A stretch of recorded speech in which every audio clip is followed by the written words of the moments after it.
දුවේ පුතේ my maths teacher channel එකට ඔයාලව ගොඩක් ආදරයෙන් පිළිගන්නවා. ඔරලෝසුවයි කැලෙන්ඩරයයි තියෙනවා නම් වෙලාවයි කාලයයි ගැන දැනගන්න එක හරිම පහසු වැඩක්. ඒත් ඔයාලා කවදාවත් හිතුවද වෙලාවයි දිනයයි ගැන ඉගෙන ගන්න ලෝක ගෝලය පාවිච්චි කරන්න වෙයි කියලා? නෑ නේද? ලෝක ගෝලයක් එහෙම තියෙනවා නම් ඒකත් ලං කරගෙන අද පාඩමට සූදානම් වෙන්නකෝ. පෘථිවියට ගෝලාකාර හැඩයක් තියෙන බවත් සමකයෙන් එය සමාන කොටස් දෙකකට බෙදා තියෙන බවත් ඔයාලා දැනටමත් ඉගෙනගෙන ඇති. සමකයෙන් ඉහළ කොටස උත්තර අර්ධගෝලය ලෙසත් පහළ කොටස දක්ෂිණ අර්ධගෝලය ලෙසත් හැඳින්වෙනවා. දුවේ පුතේ ඔයාලා දන්නවද අපට දවසක් ගෙවෙන්නේ කොහොමද කියලා? පෘථිවිය Tamanගේ අක්ෂයේ වටයක් ගමන් කරන්න. ඒ කියන්නේ භ්‍රමණය වෙන්න පැය 24ක් ගත කරනවා. අන්න ඒ කාලය තමයි අපට දිනයක් විදියට දැනෙන්නේ. වෙනත් ග්‍රහලෝකවල මේ කාලය අඩු හෝ වැඩි වෙනවා. ඒ කියන්නේ ඒ ග්‍රහලෝකවල භ්‍රමණ වේගය අනුව තමයි ඒක සිද්ධ වෙන්නේ. ඉතින් පෘථිවිය භ්‍රමණය වෙන්නේ අංශක 23.5ක් ඇලව කියන එකත් මේ වෙලාවේ මම ඔයාලට මතක් කරන්න ඕනි. පෘථිවිය භ්‍රමණය වෙද්දී සූර්යා පැත්තට මුහුණලා තියෙන කොටසට දවල් කාලයත් අනෙක් කොටසට රාත්‍රී කාලයත් ලැබෙනවා. මෙහිදී හරියටම වෙලාව දැනගන්න පෘථිවිය කොටස් 24කට බෙදලා තියෙනවා. මේවා හඳුන්වන්නේ කාල කලාප වශයෙන්. ඒ වගේම පෘථිවිය සමකය පදනම් කරගෙන අංශක 360කට බෙදෙනවා. ඉතින් මේ කාල කලාපයකට අංශක කීයක් අයිති වෙනවද බලන්න අපි අංශක 360 24න් බෙදලා බලමු. අපිට පේනවා එක කාල කලාපයකට අංශක 15ක් අයිති වෙන බව. ඒ වගේම පෘථිවියට තම අක්ෂය වටා භ්‍රමණය වෙන්න පැය 24ක් ගත වෙනවනේ. ඒ කියන්නේ මිනිත්තු වලින් නම් මිනිත්තු 1440ක්. එහෙනම් පෘථිවිය එක් අංශකයක් කරකින්න ගත වෙන කාලය වෙමුද? ඔව්.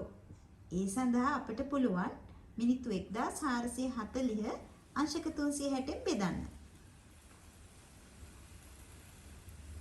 දැන් ඔයාලට පේනවා පෘථිවිය එක අංශකයක් භ්‍රමණය වෙන්න මිනිත්තු 4ක කාලයක් ගත වෙනවා කියලා.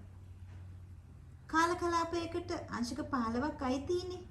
ඒ කියන්නේ පෘථිවිය එක් කාල කලාපයක දුරක් භ්‍රමණය වෙන්න මිනිත්තු 60ක් ගත කරනවා.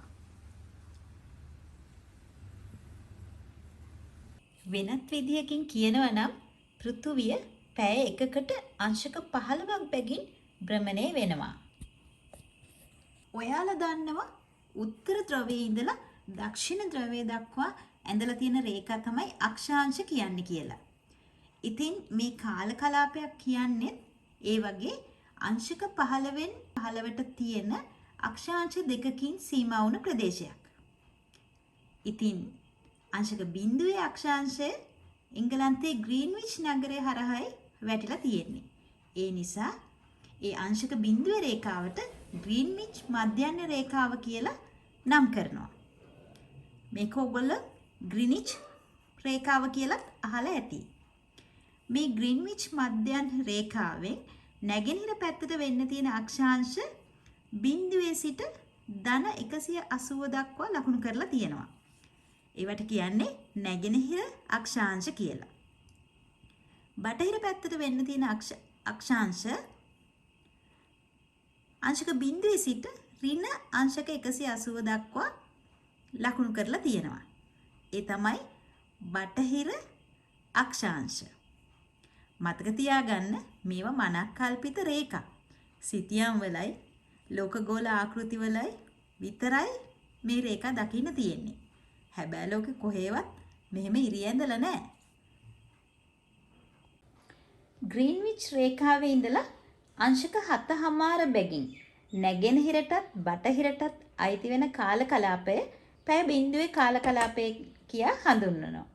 ඒ විදිහටම ඉන් නැගෙනහිර පැත්තට පැය 1 බැගින් වැඩිවීමත් බටහිර පැත්තට පැය 1 බැගින් අඩුවීමත් සිදු වෙනවා. ඒ අනුව ග්‍රීනිච් වේලාව පැය 3 දක්වන විට ඊට යාබදව නැගෙනහිරෙන් පිහිටා ඇති කාල කලාපයේ වේලාව පැය 4යි. ඒත් එක්කම ග්‍රීනිච් රේඛාවට බටහිර ඊට යාබදව ඇති කාල කලාපයේ වේලාව පැය 2යි. දැන් ඔයාලට පැහැදිලිද මං කියන දේ? ඒ දුවේ පුතේ මේ විදිහට ක්‍රමානුකූලව අක්ෂාංශ විදිහට කාල කලාප වෙන් කළාට ප්‍රායෝගිකව නම් මේ විදිහට කරන්න අමාරුයි. මොකද දන්නවද? සමහර විශාල රටවල් කාල කලාප කීපයකට අයිති වෙනවා. මෙන්න මේ වගේ. ඉතින් රටේ ඉතිරි පුංචි කොටසක විතරක් වෙනස් කාලයක් පවත්වාගෙන යන්න අමාරුයිනේ. ඒ වගේ වෙලාවට ඒ කොටසක් ප්‍රධාන කාල කලාපයකට ඇතුළත් කරනවා. ඉතින් කාල කලාප වෙන් කරන රේඛා එහාට මෙහාට වෙනස් වෙලා තියෙන්නේ ඒ නිසයි.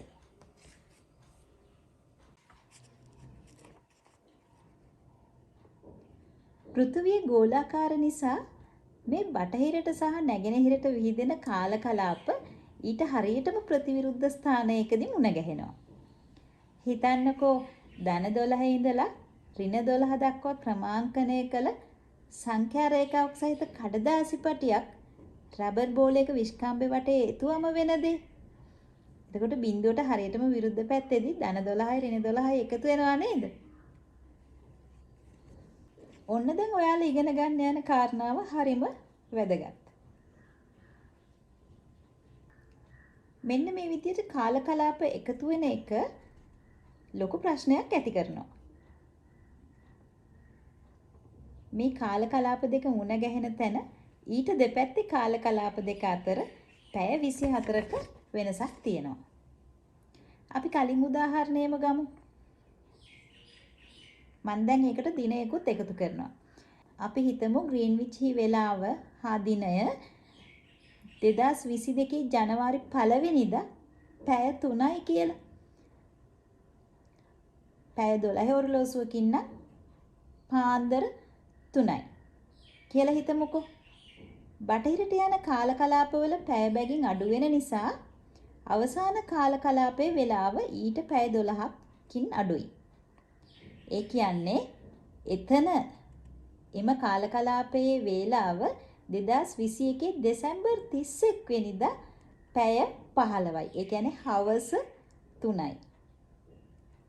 නැගෙනහිර පැත්තට පැය 1 බැගින් එකතු වෙන නිසා එහි අවසාන කාල කලාපයේ වේලාව 2022 ජනවාරි 1 වෙනිදා පැය 15යි. ඒ කියන්නේ 2022 ජනවාරි 1 වෙනිදා හවස 3යි. දැන් මේ දෙක අතර හරියටම දින එකක වෙනසක් තියෙනවා. මෙන්න මේ නැගෙනහිර හා බටහිර කාල කලාප මුණ ගැහෙන අක්ෂාංශ රේඛාව හැඳින්වෙන්නේ IDL කියන කෙටි නමින්. ඒ කියන්නේ International Date Line එහෙම නැත්නම් ජාත්‍යන්තර දින රේඛාව කියලා. ඉතින් මේ ජාත්‍යන්තර දින රේඛාව පහු කරගෙන බටහිර පැත්තට යන අය දිනයක් අඩු කරගෙන වේලාව සකස ගන්න ඕනේ. ඒ වගේම මේ රේඛාව පහු කරගෙන නැගෙනහිර පැත්තට යන අය දිනයක් එකතු කරගෙන වේලාව සකස් කරගන්න ඕනි. පුදුම වැඩක් නේ.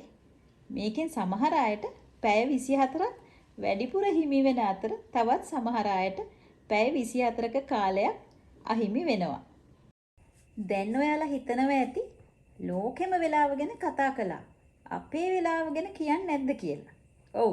මම දැන් සූදානම් වෙන්නේ ඒ ගැන කියන්න තමයි. අපේ රට පිහිටලා තියෙන නැගෙනහිර අක්ෂාංශ 80ත් 82ත් අතරනේ. ඉතින් අපි බලමු ග්‍රීන්විච් වේලාව උදේ 6 වෙනකොට අපේ රටේ වේලාව කීයද කියලා. මෙහිදී කොළඹ නගරය නැගෙනහිර අක්ෂාංශ 80 පිහිටනවා කියලා හිතමු. පෘථුවිය එක් අංශකයක් භ්‍රමණය වෙන්න මිනිත්තු 4ක් ගත වෙන බව ඔයාලා දැන් දන්නවා. එහෙමනම් අංශක 80ක් භ්‍රමණය වෙන්න ගත වෙන කාලය හොයමු.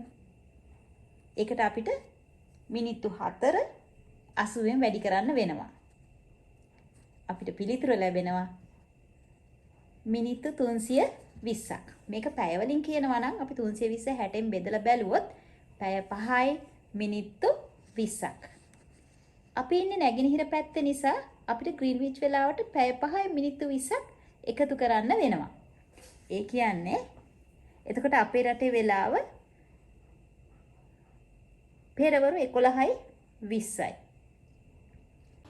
හරිනම් අපේ රටේ නැගෙනහිරට යනකොට තවත් මිනිත්තු කීපයකින් වෙලාව වෙනස් වෙනවා.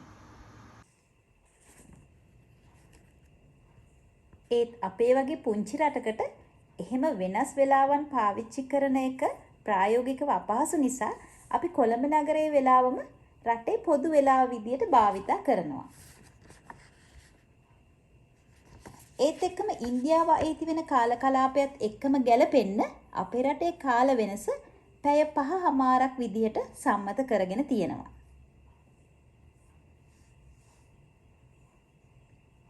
එහෙමනම් ඕනෑම රටක් පිහිටා තියෙන කාල කලාපේ දන්නවනම් ග්‍රීන්විච් වේලාවට අදාළ පැය ගණන එකතු කිරීමෙන් හෝ අඩු කිරීමෙන් ඒ රටේ කාලය හොයාගන්න පුළුවන්.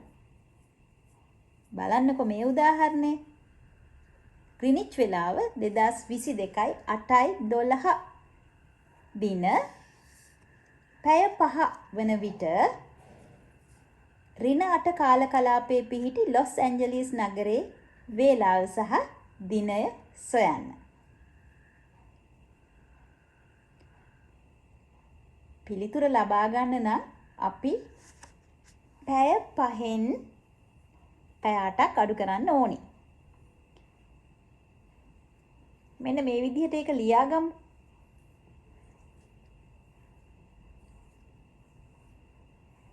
පැය 5න් පැය 8ක් අඩු කරන්න නම් අපි දින ගණනිනුත් එකක් පැය ගණනට එකතු කරගන්න ඕනේ. දින ගණනින් එකක් කියන්නේ පැය ගණනින් 24ක්නේ. එතකොට පැය 29න් පැය 8ක් අඩු වෙනවා. එතකොට පිළිතුර පැය 21යි. දින ගණනින් එකක් අඩු වෙනවා කියන්නේ දැන් තියෙන්නේ දිනය 11. එක් දිනයක් අඩුවෙන්. එහෙනම් උත්තරේ වෙන්නේ ලොස් ඇන්ජලිස් වල වෙලාව 2022 8 වෙනි මාසේ 11 වෙනිදා පැය 21යි. එහෙම නැත්නම් රාත්‍රී 9යි කියන පිළිතුර තමයි ලැබෙන්නේ.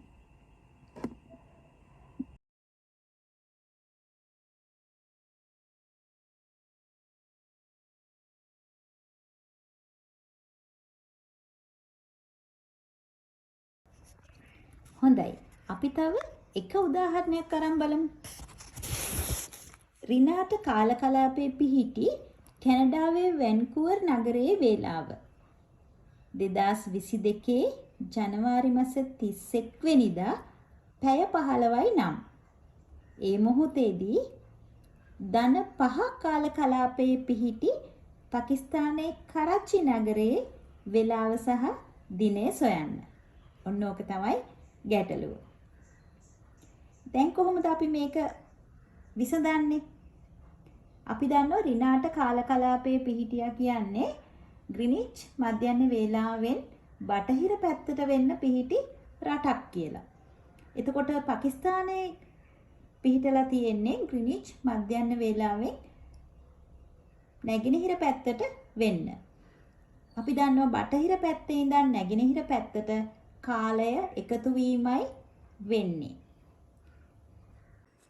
එහෙනම් අපිට කරන්න තියෙන්නේ ඒ අඩු කාලය එකතු කරගන්න එකයි. ග්‍රීන්විච් වේලාවේ ඉඳන් පැය 8ක අඩුවකුත් එතන ඉඳන් පැය 5ක වැඩිවීමකුත් තියෙනවා.